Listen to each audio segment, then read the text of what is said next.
26 octobre 2017, bienvenue en résumé.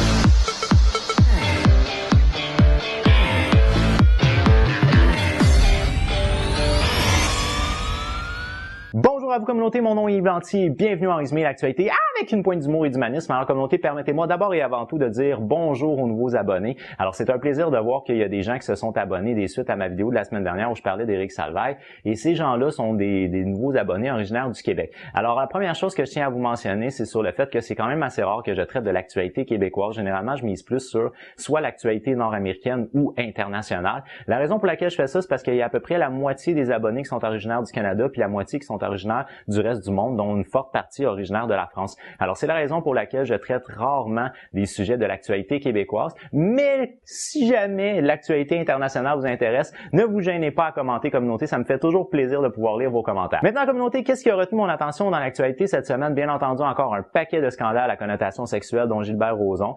Là, je veux pas trop rentrer dans ce sujet-là, vu que j'en ai parlé beaucoup la semaine dernière, mais Gilbert Rozon, c'est quand même un homme d'affaires très connu ici au Québec. C'est un homme qui a fondé le festival Juste pour rire. C'est un homme qui a eu des échos jusqu'en France parce qu'il anime un show, semble-t-il, là-bas.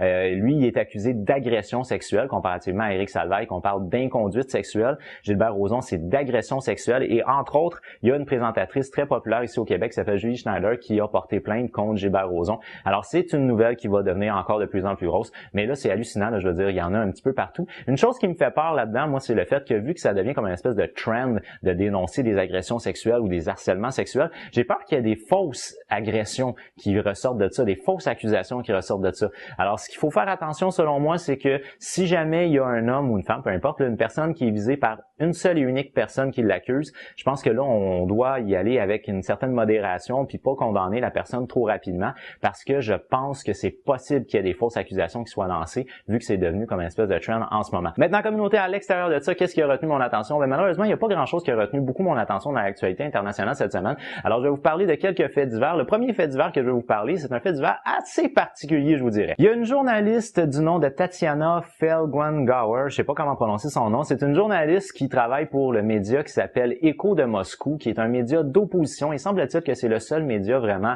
libre en Russie. Et là, c'est important de mentionner, c'est qu'en Russie, la forte majorité, voire presque la totalité des médias sont contrôlés directement ou indirectement par l'État, soit par le Kremlin. Alors là, dans ce cas-là, il semblerait que c'est un média qui est un média libre. Et là, bon, en gros, le Kremlin va accuser le média d'être des infiltrés du gouvernement américain ou de travailler avec des ONG occidentales dans le but d'occidentaliser la Russie. Bon, peu importe. Alors, en gros, ce qui est arrivé, c'est qu'il y a un homme qui est rentré dans les bureaux en pleine station de radio. Il a réussi à entrer en premier parce qu'il a agressé la garde de sécurité. Par la suite, il a réussi à monter et se rendre jusqu'à la rédactrice de cette station radio-là. Et il a poignardé la femme au niveau de la nuque. Alors là, on peut croire que ça serait un crime à connotation politique et je pense que c'est légitime de se poser la question dans la mesure où il y a plusieurs journalistes qui ont, disons, à des moments XY, dans les dernières années, ont accusé le Kremlin de les avoir persécutés d'une manière ou d'une autre. Entre autres, il y a une journaliste du même média qui a quitté la Russie puis qui dit que c'est à cause de différentes agressions qu'elle a eues à son domicile. Donc, on peut croire que c'est possible que ce soit politique. Mais là, la police de Moscou a, semble-t-il, partagé une vidéo de l'interrogatoire de l'homme auprès des médias russes. Mais là, bien entendu, c'est les médias qui sont aussi desservis par le gouvernement, mais en tout cas, peu importe. Alors, la police de Moscou aurait partagé une vidéo dans laquelle on pourrait entendre l'explication de l'homme. Et l'explication serait la suivante. Selon l'homme, depuis l'année 2012, il aurait un lien télépathique avec la journaliste et c'est grâce à ce lien télépathique-là qu'à chaque nuit, la journaliste essaie d'agresser sexuellement l'homme. Oh oui, mes amis, on rentre pas du tout dans le paranormal ici. Je pense que c'est légitime de se poser des questions concernant ça. Est-ce que ça serait pas plutôt un crime qui est un crime à connotation politique et qui aurait été dissimulé par les informations pour devenir soudainement un crime qui est un crime psychologique, disons. Bon, la question se pose communauté, mais maintenant, je pense que c'est très important de mentionner le rôle qu'ont à jouer les médias d'opposition dans différents pays. Et dans le cas de la Russie, c'est assez particulier parce que c'est très contrôlé, mais c'est important de pouvoir, en démocratie, de pouvoir écouter l'opposition parce que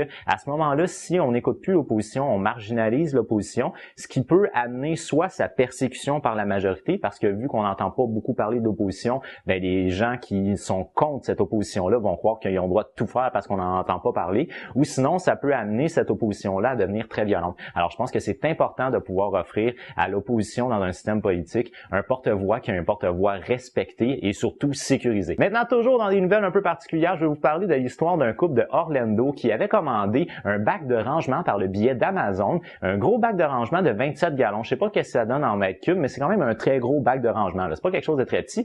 Puis lorsqu'ils ont reçu le bac de rangement à leur domicile à Orlando, en Floride, ils ont été particulièrement surpris du poids que pesait ce bac de rangement-là. Le bac de rangement pesait près de 94 livres. Je sais pas ce que ça donne en kilos, ça doit être aux alentours de 50 quelques kilos, là, mais c'est quand même excessivement lourd pour un bac de rangement qui est supposé être vide. Au moment d'ouvrir le bac, ce que le couple a réalisé, c'est qu'à l'intérieur, il y avait des kilos de marijuana et ce, bien wrappé, bien emballé. Alors là, le couple a appelé immédiatement les autorités parce qu'il ne va pas être accusé de quoi que ce soit, comme exemple marchandiser de la marijuana qui est illégale aux États-Unis ou du moins dans certains États, bon, peu importe. Alors là, ils ont appelé immédiatement les autorités et les autorités ont lancé une enquête. Et là, ce qu'on réalise, c'est que Amazon, donc l'entreprise par laquelle le couple a commandé le bac de rangement, sont comme plus ou moins ouverts à mentionner l'enquête interne qui mène là-dessus. Ce qu'on réalise, c'est que le colis viendrait d'une espèce d'entrepôt en quelque part au Massachusetts. Par la suite, il aurait été envoyé par l'entrepôt d'Amazon par le biais de UPS. Et c'est pas tellement clair de savoir d'où vient cette marijuana-là. Alors là, en parallèle, en même temps, ici au Canada, Amazon est en train de faire une espèce de concours pour essayer de trouver sa nouvelle localité pour son nouveau bureau-chef au Canada. Et entre autres, il y a Montréal qui est dans la liste d'attente pour voir, ou dans la liste du concours, pour essayer d'avoir le bureau-chef d'Amazon ici à Montréal. Je pense qu'il est légitime de se poser la question dans cette situation-là où on parle d'un bac de rangement rempli de kilos de marijuana qui a été envoyé par Amazon. Est-ce qu'il se pourrait qu'Amazon ait un intérêt dans la légalisation prochaine de la marijuana au Canada? Peut-être est-ce que dans les années à venir, Montréal va devenir une plaque tournante de la commercialisation de la marijuana par le biais d'Amazon. Qui sait, si jamais on remporte le concours, c'est possible.